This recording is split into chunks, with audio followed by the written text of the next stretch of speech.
안녕하세요. 좌파들의 민낯을 낱낱이 까발리는 남자 정치구단 우양우입니다.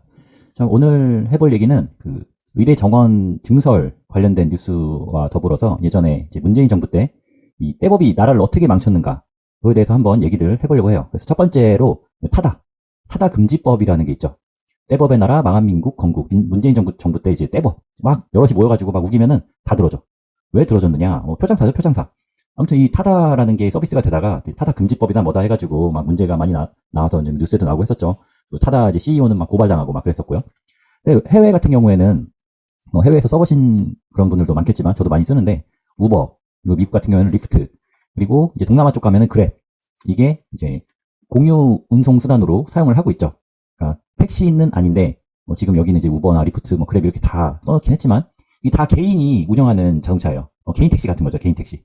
그러니까 자기가 승용차를 갖고 있는데 그 승용차를 이용해서 내가 좀 시간이 남아. 시간이 할 일이 없어. 그러면은 택시기사처럼 어떤 사람이 앱을 통해서 어디서부터 어디까지 가고 싶다라고 앱에 이제 신청을 하면 자기가 콜택시 받는 것처럼 받아갖고 그 사람을 이제 픽업해가지고 데려다 주는 거야. 뭐 이게 다 우버, 리프트, 그랩 다 마찬가지예요. 그랩 같은 경우에는 동남아 가면 막 오토바이 많이 타잖아요. 막 오토바이로도 막 태워주더라고요. 무서워서 안 타봤는데 여기 뒤에 막 헬멧 들어있어. 헬멧 들어있어갖고 손님이 딱 오면은 헬멧 씌워줘. 그리고 같이 기사 뒤에 허리 잡고 같이 타고 가는 거야. 뭐 그런 식으로도 공유 경제 뭐 이런 게 활성화가 돼 있어요. 심지어 동남아조차 활성화가 돼 있다고. 근데 한국에는 대체 이 서비스가 왜 없냐? 우버가 이제 UT라는 걸로 해서 운행을 하고 있지만 그렇게 개인의 차량을 이용해서 영업을 하지는 못하고 있죠. 왜냐면 이게 다 택시 때문이에요. 택시 때문에. 근데 타다가 어떻게 나왔느냐? 이 타다가 나온 건 이게 택시가 아니라 사실은 렌터카예요. 렌터카. 그러니까 기사가 포함된 렌트카인 거죠.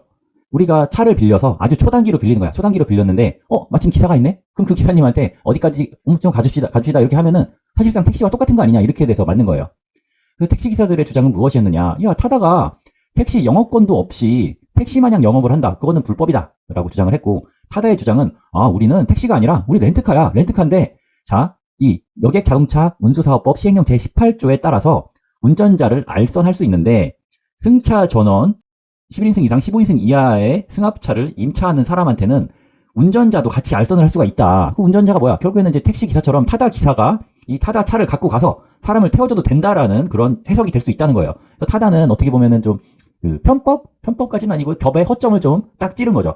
택시 영업권이 없어도 택시처럼 영업할 수 있는 그런 그 방안을 마련을 한 거예요. 그래갖고 보면은 이 카니발, 타다 보면 다 카니발이었잖아요. 카니발도 맨 뒤에 10가지 다 자리가 있는 그런 11인승 카니발을 이용을 했어야 돼요. 왜냐면 이 11인승 이상이어야만 렌트카에다가 요 타다를 운전해줄 수 있는 기사까지 같이 딸려갈 수 있으니까. 근데 그걸 보다 못한 민주당이, 더불어민주당의 박홍근 의원이 타다 금지법을 만들었어요. 그래서 지금 있는 규정에다가 6시간 이상을 대여하거나 또는 항만 공항에서 탑승이라는 조건을 부여해서 원래 의도했던 관광 목적 임차에만 부합하도록 만든 것이다. 그러니까 6시간 이상을 빌려야만 저 택시처럼 타다를 사용할 수 있다라는 거죠. 근데 여기 6시간 이상에다가 항만 공항이라면 뭐 김포공항이나 아니면 인천공항에서만 탑승이 가능하다고 한다면 사실상 시내에서의 주행은 불가능해지는 거죠. 아니 6시간 이상도 그렇고 일단은 뭐 이거 타려고 일부러 김포공항 가서 탈 수는 없는 노릇이니까 못 타는 거야. 그러니까 이게 타다를 사실상 이제 무력화시킨 거죠. 그래서 타다 12인승 막 차 다 중고로 팔고 막 그랬잖아요. 뭐 재판도 받고 막 그랬고. 근데 대체 왜 다른 나라들은 편하게 이용하고 있는 이런 서비스를 왜 막는가? 대체 왜 막는 거야? 여기 좋잖아. 그리고 이거 일하려는 사람도 나 지금 시간이 남아서 나 알바 좀 뛰고 싶은데 알바 뭐 음식 배달 말고 뭐 택시처럼 이렇게 내 자동차 이용해서 하면은 안 되나? 근데 이게 왜 안 되냐면 이게 표가 되거든, 표가. 이 타다를 이용하는 사람들은 뭔가 구심점이 없잖아요. 우리 그냥 다 일반 국민들이잖아. 근데 택시기사들은 이게 자기들의 어떻게 보면은 밥그릇이야, 밥그릇. 그러니까 밥그릇을 공유하고 있는 전국의 택시기사가 25만 명이 있다는 거지. 근데 이 택시기사 25만 명만 있느냐? 이 택시기사들이 다 가족이 있을 거야. 가족이 뭐 자기의 뭐 와이프, 뭐 자식들만 있는 게 아니라 뭐 형제도 있을 거고, 형제, 자매, 자기 부모도 있을 거고, 뭐 친척도 있을 거니까 한 집당 최소한 4명만 모아진다고 쳐더라도 25만 명에 각각 4명씩만 해도 100만 명이에요. 야, 그럼 100만 표면 우리가 100만 표를 얻으려면 대체 어떻게 해야 돼? 이 표를 포기할 수가 없는 거지. 그러니까 결국에는 우리 다른 나라에서 뭐 공유 경제가 뭐 새로운 창조 경제가 해가지고 우버니 에어비앤비라고 하는 자기의 자산을 이용한 이런 공유 경제가 막 활성화되고 있는데도 우리나라는 이런 공유 경제에 막 갈라파고스야.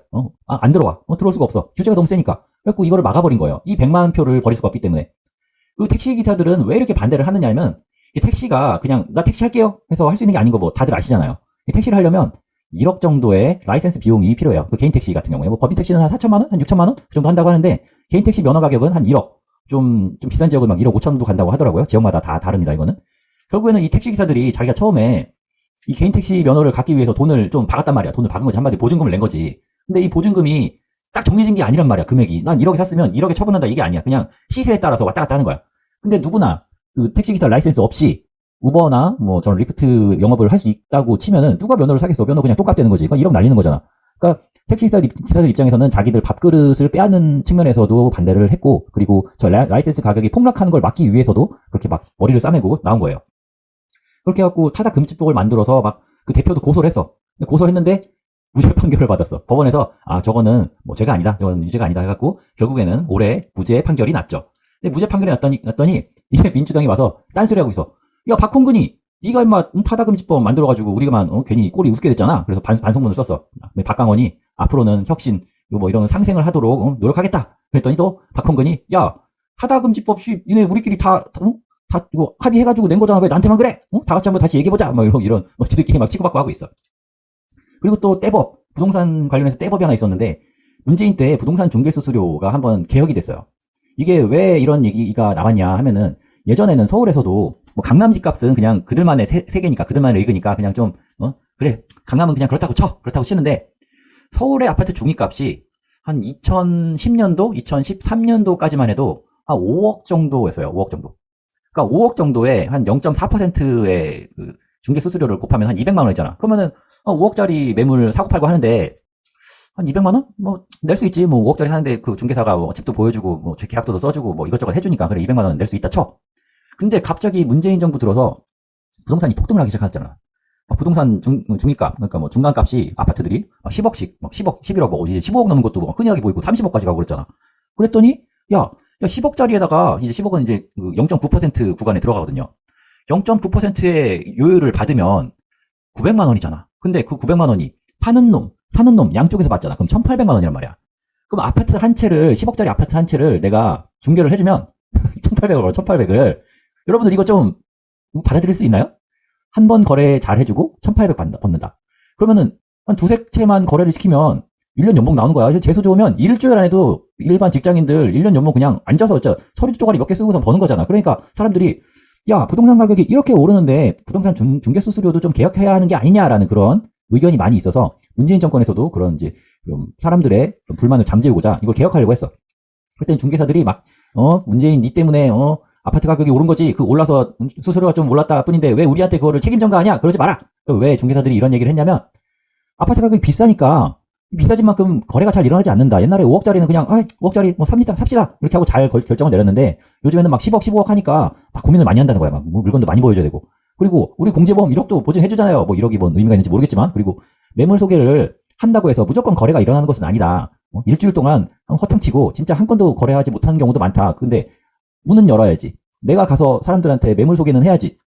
이런 비용들은 생각하지 않고 단순히 최종 거래 금액에 대한 최종 이제 계약서를 썼을 경우만 갖고 이제 금액이 많다라고 하는 건 좀 불합리하다라고 했죠. 근데 소비자 입장에서는 야 5억짜리 팔 때나 10억짜리 팔 때나 니네가 하는 일은 결국에는 집 한번 보여주고 계약서 쓰고 그게 끝이잖아. 근데 왜 중개보수료는 금액이 2배 됐다고 해서 2배를 받느냐라고 양쪽에 이제 입장 차이가 생겼어요. 그래서 결국에는 어떻게 됐느냐?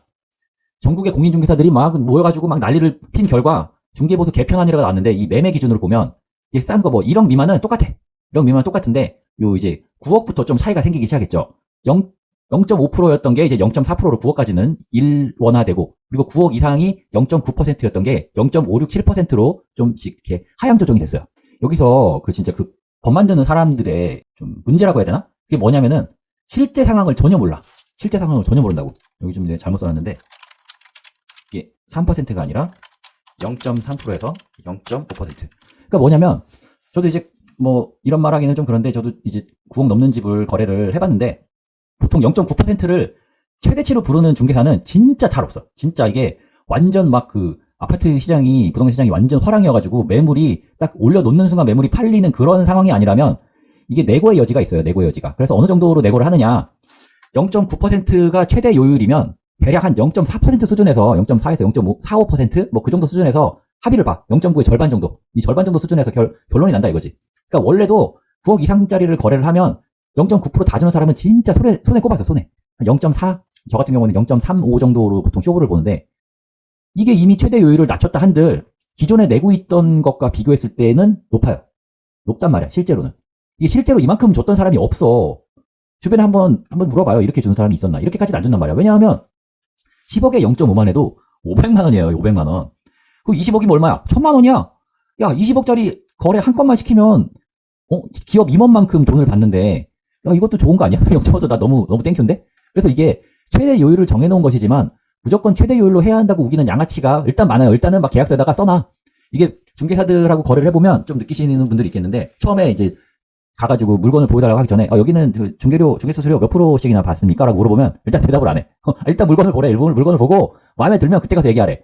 근데 그 부동산 물건이 마음에 들어도 이 부동산하고 거래하지 않아도 되긴 하거든요. 왜냐하면은 매물을 한 군데다만 올려놓는 게 아니야. 그리고 각 지역마다 중개사들이 이용하는 인트라넷이 있어요. 인트라넷. 자기들끼리만 보는 공용망이 있단 말이야. 거기에다가 내가 물건을 올려놓으면 누구든 그 지역의 중개사는 가서 볼 수가 있어요. 그래서 내가 A 부동산에다가만 의뢰를 했다 치더라도 B 부동산에서는 이 A 부동산에서 물건을 올려놨다는 걸 알고 있어.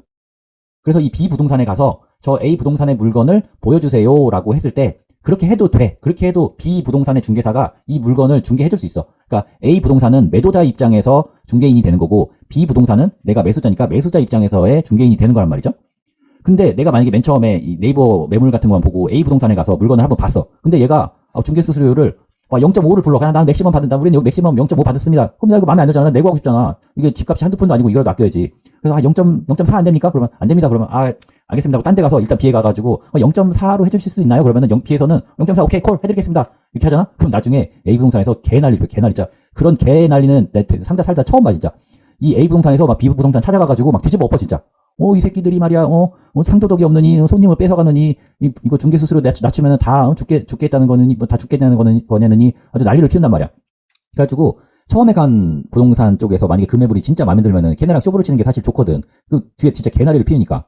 근데도 물건을 자기가 잡고 있다는 것만으로도 이거 요율을 잘 안 낮춰준단 말이야. 그래가지고 결국에는 이렇게 보면은 낮췄잖아. 0.9에서 0.7, 뭐 30%, 20% 낮췄잖아. 2% 낮췄지만, 사실상 애초에 0.7씩 내는 사람 자체가 없었어요.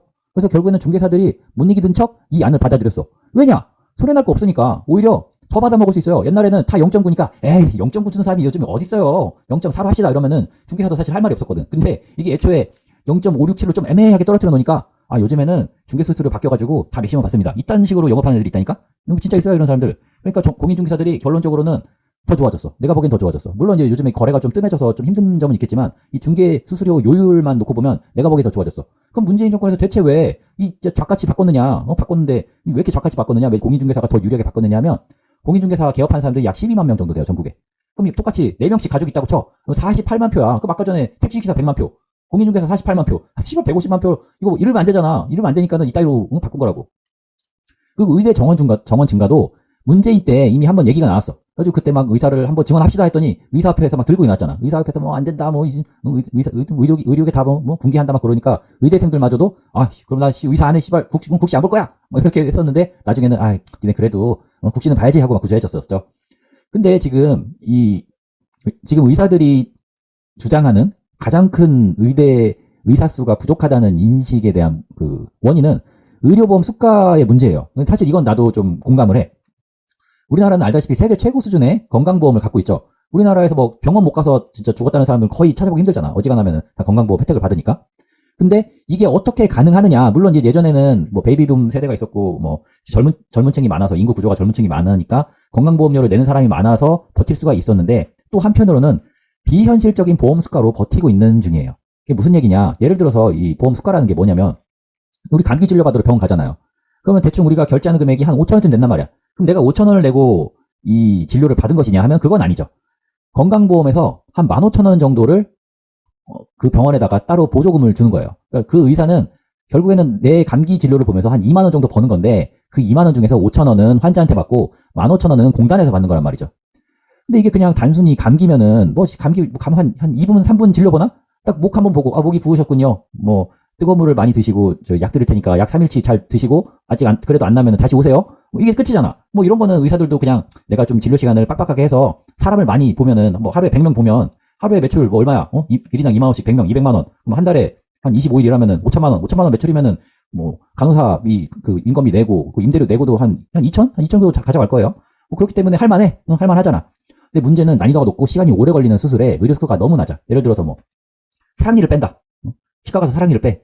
그러면 사랑니를 빼면은 얘가 임플란트 하거나 뭐 이제 뭐 다른 뭐 크라운 씌우거나 이런 거 하는 시간에 비해서 돈이 안 돼, 돈이. 이런 거는 의료수가가 정해져 있단 말이야. 받아야 되는 돈이 정해져 있어. 그러니까 씨발 이게 사랑니 뽑느라고 진짜 뭐 내복 채워가지고 막 살 째고 간신히 뺐는데, 야 이거 30분 걸렸는데 30분 동안 크라운 2개 씌우면은 100만 원 벌 거, 이거 내가 얼마인지는 모르겠지만 그거 사랑니 빼는 거 얼마 안 하고 몇만 원 안 할 거거든. 몇만 원 못 버는 거야. 그럼 똑같이도 아니야. 더 빡센 수술을 해놓고서 돈을 못 버니까 결국에는 사람들이 다 미용 쪽으로 빠지게 된단 말이야. 미용 쪽으로.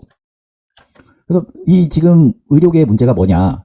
강남의 깨끗한 아주 그냥 팬시하고 인테리어 잘 해놓은 그런 병원에서 환자 누워있으면 가가지고 레이저 한 번 쏘고 2천만 원. 2천만 원도 세전 2천이 아니라 세후 2천이란 말이야. 세후 2천이면은 실질적으로는 연봉으로 치면 한 4, 5억 정도 돼요. 4, 5억 정도. 그리고 자기가 이 피부과에서 좀 기술을 배우면 내가 개원했을 경우에 더 벌 수도 있어. 그리고 대학병원에서 내가 만약에 뭐 교수가 하고 싶다, 아니면은 내 과는 이제 개원을 하기 애매한 과다 해서 이제 대학병원에서 수술을 해. 그러면 막 살 째고 막 살 꼬매고 피가 낭자하고 막 이런 수술실에서 뭐 의사도 없으니까 막 당직 써다가 갑자기 긴급 환자 생기면 호출 받아갖고 헐레벌떡 가가지고 세전 1,500만 원. 이게 뭐 연봉을 치면은 1억 8천인데 1억 8천도 작은 돈은 아니지만 그래도 얘에 비하면, 얘 아까 연봉 내가 얼마 했어? 4억 5억이라 했잖아. 그럼 개 편하게 4억 5억 벌래, 개빡세게 1억 8천 벌래 하면은 씨발 나라도 여기 이거 선택하지 이거. 안 그래? 그리고 여기서는 기술을 배워도 개원을 할 수가 없어. 일단 수술실이라는 것 자체가, 내가 만약에 수술을 받는 입장으로 치자고. 그럼 다 마찬가지일 거야. 그러면 대학병원에서 수술 받을래? 아니면 개인 병원에서 수술 받을래? 다들 대학병원에서 교수님한테 받고 싶잖아. 그리고 유명한 교수님이 또 경력 많은 교수님한테 받고 싶잖아. 그러니까 개인 병원으로 개원하면은 이런 수술을 하는 의사는 망한다고. 진짜 망해. 그러니까 그 이국정 교수님도 좀 지금 의료 체계가 좀 잘못됐다라고 일침을 하셨었죠. 그리고 또 이런 것만 있는 게 아니죠. 피부과만 있는 게 아니라 라식 수술할만 하는 안과 의사, 임플란트만 하는 치과 의사, 도수 치료로 실비보험 빼먹는 정형외과 의사. 그리고 요즘에는 이 정형외과를 하도 못하게 이제 제3세대, 제4세대 뭐 실비보험이라고 해서 막 나오니까 애들 발달 지원이라고 그 발달 행동 치료? 뭐 이런 거를 시키는 의사들이 요즘에 생긴다고 하대? 진짜 나는 이 의사협회에서 좀 이런 뭐 보험 사기에 가까운 짓을 하는 의사들이나 이런 사기치는 의사들에 대한 제재부터 하고 좀 자기들의 목소리를 냈으면 좋겠어요. 어쨌거나 지금 사회가 어떤 의사가 더 편하느냐, 그냥 객관적으로 딱 봐도 누가 이거 비인기학과 가가지고 이런 거 해. 다 편하게 이거 하고 싶지. 나라도 그럴 거야. 나도 그렇고 내 애가 만약에 의대 간다고 하면 나는 진짜 피부과 하라고 할 거야. 그러니까 의사들 주장은 의사 숫자를 늘려봐야 비선호학과로 안 간다. 왜냐하면 돈이 안 되니까, 돈이 안 되고 힘드니까. 그래서 수가 조정부터 해야 된다. 수술을 했을 때 그만큼 의사들한테 보상을 해줘야 의사들도 그쪽으로 갈 것이 아니냐. 그리고 의사 수가 늘면 의료 접근성이 좋아져서 환자 수가 는다. 환자 수가 늘면 결국에는 의료보험공단에서 지출해야 될 돈도 늘기 때문에 그 건보 재정이 약화될 것이다 라는 주장을 하고 있어요. 하지만 제 생각은 조금 다릅니다. 이거는 제 생각에는 지금도 결국에는 비인기 학과라고 불리는 뭐 소아과, 산부인과 있긴 있어. 누구든 그 정말 사명감에 가는 분들도 있고, 아니면 거기에 재미를 느껴서 가는 분들도 있을 것이고, 아무튼 있어. 그러면은 일단은 전체 의사 숫자가 늘면은 진짜 사명감에 불타는 그런 분들도 가실 것이고, 그리고 아까 전에 말했던 이 무늬만 의사들, 나는 피부과 할 거야. 근데 피부과가 졸라 많이 생겨. 피부과가 동네에 한 3개, 4개 있던 게 갑자기 10개 생긴다고 쳐보자고. 그러면은 매출이 떨어질 거 아니야. 매출이 떨어지면은 돈을 좀 덜 벌 거 아니야. 그러면은 덜 벌게 되면 페이닥터한테도 보수를 적게 줄 수밖에 없고, 적게 주면 소문 나겠지. 야, 요즘에는 피부과 가도, 피부과 페이닥터 해도 예전처럼 2천 못 벌고 1,000 번네, 1,000. 1,000 벌 거면은 내가 그냥 소아과 가서 애들 진료 항생제 졸라 써가지고 내가 동네 병원 꽉 잡을게. 그게 날 수도 있어. 이렇게 바뀔 수도 있다는 거죠. 수가 조정부터 해야 되는 거는 그건 저도 적극 동의합니다. 이거는 정말 동의해요. 이건 진짜 저도 의사 친구들한테 얘기를 들어보면 말이 안 돼, 말이. 그 힘든 수술을 하면 그만큼 들어가는 시간도 있을 것이고, 그 수술실에 쓰는 그런 비품들도 있잖아. 하다못해 장갑도 쇠로 껴고 막 그래야 되잖아. 근데 그거에 대한 보상을 안 해주면 누가 그걸 하겠냐고. 근데 요 접근성이 좋아져서 병원 방문자가 더 늘어난다. 이거는 약간 저는 좀 생각이 다릅니다. 왜냐하면 이미 존만한 나라에서, 솔직히 말해서 도시에 사는 분들 중에서 걸어서 병원 못 가시는 분들 있나요? 걸어서 다 자기 동네 병원 다 있잖아. 동네 병원.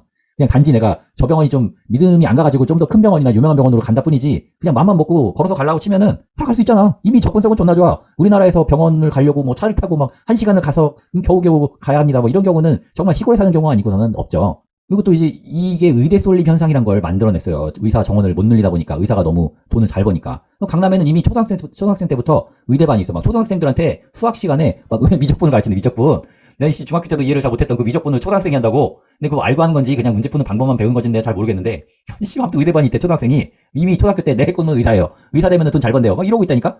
그리고 대학을 갔는데 의대를 내가 못 갔다 그러면은 반수나 재수를 해. 의대를 가려고 또 도전한단 말이야. 왜냐하면 내가 여기 뭐 공대 아니면 뭐 경제학과, 경영학과 이런 데 나와가지고 어설프게 취직해봐야 뭐 한 달에 신입사원 월급으로 대기업 들어가도 한 달에 뭐 400, 뭐 세금 떼고 나면 350, 400 이 정도 벌 건데, 근데 의대 가면은 페이닥터 해도 첫 방에 그냥 1000씩 꽂힌단 말이야, 실수령으로. 그러면은 1년 내가 한번 도전해볼 수 있지. 그러다 보니까 뭐 서울대, 공대에 들어가도 반수나 재수에 도전을 하는 거죠.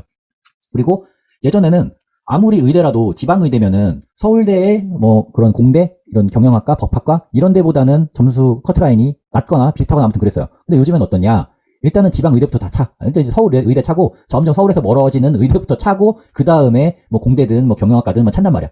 그러니까 막 내가 막 그 예전에 뉴스에도 나왔는데 뭐 연세대였나? 근데 공대 지원했는데 대기 막 한 100 몇 번이야. 아이씨 떨어졌네. 대기 100 몇 번을 정원이 몇 명인데 100몇 명을 어떻게 내가 앞에 가서 떨어지겠어? 그랬더니 합격했어.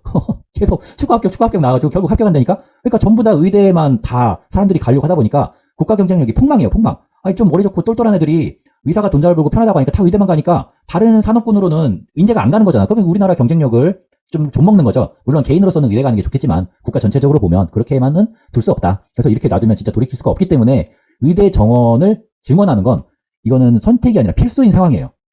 근데 이번에 윤석열 대통령이 추진력 있게 이거를 이제 푸시하고 있죠. 대통령실에서 내후년부터 의대 정원 확대에 대한 의지가 있고, 이제 의사협회에서 이렇게 반발이 심하니까 정확한 숫자는 좀 더 이제 논의를 통해서 정해보자 이렇게 했어요. 그러니까 이거를 문재인 때 이미 우리가 OECD 국가들 평균보다 뭐 전체 인구 대비 의사 수가 적다는 걸 알았을 때 좀 강력하게 드라이브를 걸어서 했으면 좋은데, 떼법에 또 믿는 거야. 떼법에 의사들 뭐 파업한다 막 난리치고 뭐 의사 가족들 뭐 니네한테 표 안 준다 이런 소리 들으면 좌파 새끼들은 표에 아주 그냥 금주라 미친 새끼들이야. 이 새끼들은 나라가 잘 되고 못 되고는 의미가 없어. 내가 정권을 잡느냐 못 잡느냐의 문제지 나라는 망해도 상관없는 인간들이야, 인간들은. 그래서 윤석열 대통령처럼 떼법 따위는 무시하고 국익을 위한 판단이 필요합니다. 그러니까 간만 보다가 표장사나 하는 좌파들은 이제 척결해야 됩니다. 척결 진짜. 나라 좀먹는 인간들이야. 뭐만 이렇게 좀 나은 방향으로 나아가려고 하면은 막 떼법이 나와서 야 이씨 그렇게 하면 되냐 하면은 이 좌파 놈들은 표가 떨어지나? 그럼 안 되는데? 그러면은 없던 일로 할게. 맨날 있던 식이란 말이야. 그러니까 이런 좌파들이 득세할 수 없도록 저희가 항상 눈에 불을 켜고 지켜보고 있어야 됩니다. 자, 오늘은 여기까지 하고요. 다음 시간에 뵙겠습니다. 감사합니다.